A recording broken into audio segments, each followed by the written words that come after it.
I don't care who you are, said the guard. You can't enter with him.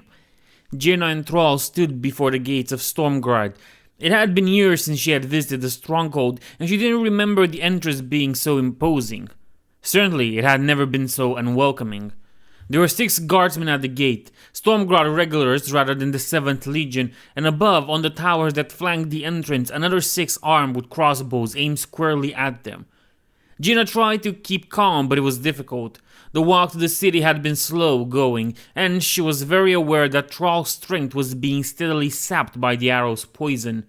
Even now, as they stood before the gates, he was leaning heavily against her, his head bowed, his breathing labored. We are here to see Lady Maran Trollbane. Jaina raised her voice and looked up at the guards on the towers, hoping that maybe one of them would show more sense. My name is Jaina Proudmoore, Lord Admiral of the Allied Kingdom of Kultiras. This is Thrall, Orc representative to the Horde Council, who is gravely wounded. We are both here at the direction of Danath Trollbane on a mission of peace, and we have urgent business with your regent. I demand you open these gates. The guard in front of them simply shook his head. I don't think you understand, Jaina said through gritted teeth, her staff glowing as she channeled the arcane. I ask permission only as a courtesy. She felt Thrall's big yet gentle hand on her forearm. Danath's message may not yet have arrived, Jaina. Jaina drew breath to argue, but Thrall pushed himself away from her. We have a job to do, and I am a hindrance. He nodded at the guards. Do not make a mistake today. The Lord Admiral is here to meet your regent. I suggest you let her in. The guard remained steadfast, but there was movement behind him, and as Jaina glanced up, she saw there was one fewer soldier on the wall above. Moments later came the sound of heavy chain and creaking wood. Jaina sighed with relief and relaxed her grip on her staff. Somebody was willing to listen at least. As the gates began to slowly move, she turned to Thrall, ready to lead him in, but he shook his head. You go, he said. Jaina frowned. Thrall, you need help. I can't help you. It is I who leads you, he said, and I will get help, but not here. I will go to Hammerfall. Agra will have spoken to Geira by now. He nodded at the open gates. Talk to Lady Maran. Remember our mission. Jaina sighed and turned as the guard from above, clearly someone with both more rank and sense than his comrade, appeared before her. Follow me, he said. Let's remember that Thrall is like poison right now, and he has to make the track to Hammerfall, which is stupid, but moving on. As soon as she stepped through the gates of Stormguard, Jaina felt the eyes of the entire city on her. It was busy, certainly, and it wasn't just the 7th Legion Auxiliary here. The main body of the army itself, the liveried soldiers, filled the streets, nearly outnumbering the common folk. Despite the bustle, it seemed the normal business of the city ground to a halt, with stores, inns, and houses not just closed but boarded up, as though Stormguard was preparing to weather a great storm. What regular citizens were out stopped and stared as Jaina and her escort passed. All looked afraid, a common response to a battle happening outside the city wall, perhaps, though Jaina couldn't help but sense there was something strange afoot. The people scattered before her, dragging children with them, slamming doors and windows behind as if she were the enemy. Beware the daughter of the sea. The unhappy memory sprang unbidden into Jaina's mind. She dismissed it as quickly as it arrived, but it did nothing to improve her mood. Soon they reached the keep, the doors of which opened as they approached. 2 burly legionnaires emerged, followed by a small woman in more elegant but far less protective armor. She was perhaps 40, old enough to know the many perils that had faced Stormguard in Jaina's lifetime, and she carried those burdens in the sharpness of her eyes, the taut line of her mouth. Lord Admiral, Maran Trollbane approached, her arms clasped tightly behind her back. Thank Thoradin, we are short on allies in this land and welcome your counsel. Jaina frowned, trying to take a measure of the woman. Yes, my lady, she said. I've come a long way to talk to you. Danath said, we've not much offer in the way of hospitality, said Maran, cutting Jaina off. But any child of Arotar is always welcome under our gates. Come, please follow me. With that, the regent turned and walked through the doors and into the keep. Adjusting her grip on her staff, Jaina followed her inside. I'm quite glad you've come, said Maran as she led Jaina through the keep's wide halls. Truth be told, I've driven my retainers to distraction trying to find a solution to this mess. Jaina heaved a sigh of relief. Perhaps the situation could still be salvaged. I'm glad to hear it. Should we convene with your council or meet privately first?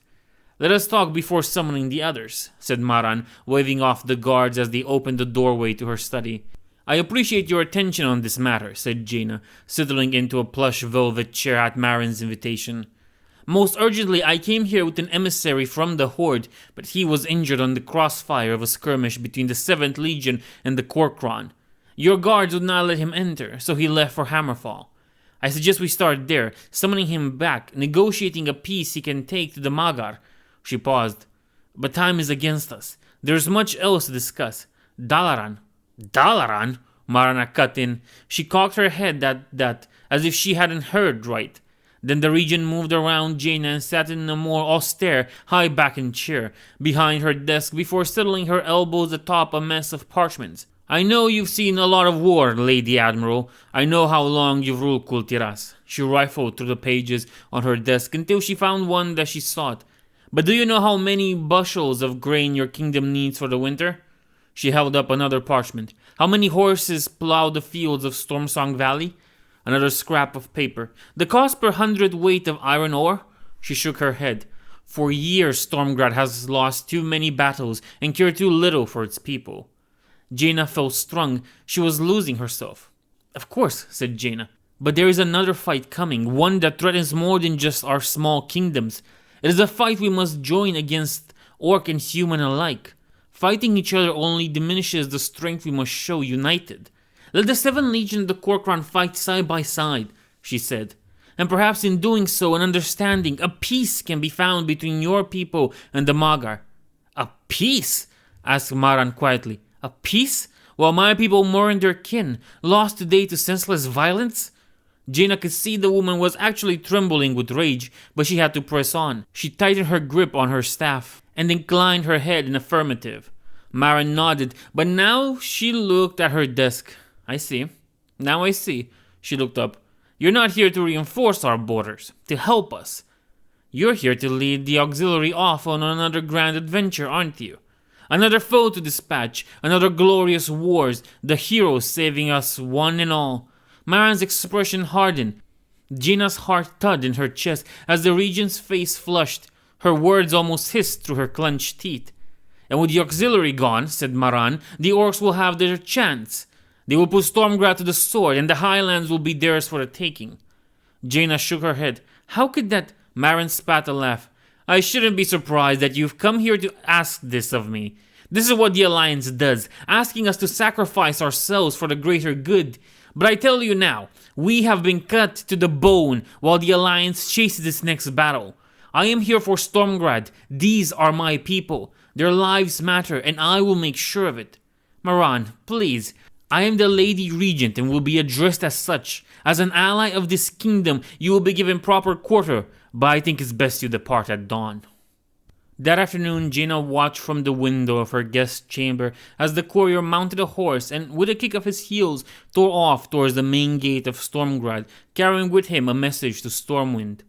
She hoped it was the right decision. She felt compelled to write to Danet, outlining her concerns about Maran and asking him to make haste his return. But Jaina was aware that summoning Danet back could well throw fuel on the fire of an already volatile situation. Following her confrontation with the regent, Jaina had been abruptly dismissed and taken by escort to her guest quarters, and perhaps it was just as well. It had been a long day, and Jaina was happy to let Maran compose herself so they could have a more reasonable discussion later. In the meantime, Jaina decided to walk the city and get a sense of the situation herself. As soon as she stepped out onto the streets, she could sense the tension in the air. The citizens and the 7th Legion alike keeping their distance with wary looks, if not outright hostile stares. Jaina ignored them. If nothing else, being left alone gave her space to think. Despite her concerns, Jaina could understand Maran's position, even if it was all ill-advised. Stormgrad was ever at the mercy of hostile forces that surrounded it, and it had been a major battlefront in the Fourth War. Jaina knew all too well what it was like to inherit a kingdom in distress, to have enemies lurking around every corner, to discover that your family's greatest ally had betrayed you. Maran was only doing what she thought best for her people, but she had desperately needed guidance. Her uncle, Jaina hoped, but she feared Danat's return to Stormgrad was more likely to start a power struggle than calm tensions. In the end, she had opted to be prudent and penned the letter.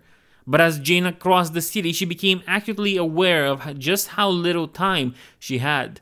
Danat might come, yes, but he might come too late. Jaina was here now. It was up to her to find the right way forward. 1, 2, 1, 2. Thrall counted his steps, focusing on nothing else as he inched across the Arati highlands. 1, 2, 1, 2. But he was getting slower. He knew that. He also knew that Hammerfall was a long way away and that the poison was doing fine work, draining his strength with every breath. Already his left arm was completely numb. Already he could feel the ice-cold spread of the poison from the wound, the pain of which pulsed in time with his heartbeat. At least, he thought with a weak grimace, he knew where he was going. He could reach Hammerfall with his eyes closed. The Arati Highlands was a country he knew all too well, and as he walked he allowed himself a moment to remember those days past, before the Third War, when he and Ogrim Doomhammer had come to liberate the internment camp, that pit of deprivation, hardship, of pain and sorrow and suffering, as the humans put their boot on the very spirit of the orcs that sat beneath the hills in the place where Hammerfall now stood. Yes, Thrall knew the way. 1, 2, 1, 2, 1. Thrall closed his eyes, the blood roaring in his ears. He willed himself to keep walking even as the dark world behind his eyelids began to spin. And then a push on his shoulder, a strong friendly hand guiding him, directing him, his comrades, his warriors, willing him on. Reach the camp. Free your people. Yes, Ogrim. Yes, I hear you. Thrall opened his eyes, and there ahead, he was not imagining it, and he was not alone. Was that Ogrim ahead just disappearing over the rise? And there beside Thrall his men at arms ready to march with him. If he could just take one more step, then another, and another. 1, 2, 1. Thrall fell. Was it night already? Surely it couldn't be that dark. He blinked and rubbed his face with a hand that still worked, but his vision was dark and danced with black sparks. Shapes moving around him. Orcs? No, humans, coming in for the kill. Thrall tried to rise, but he had no strength.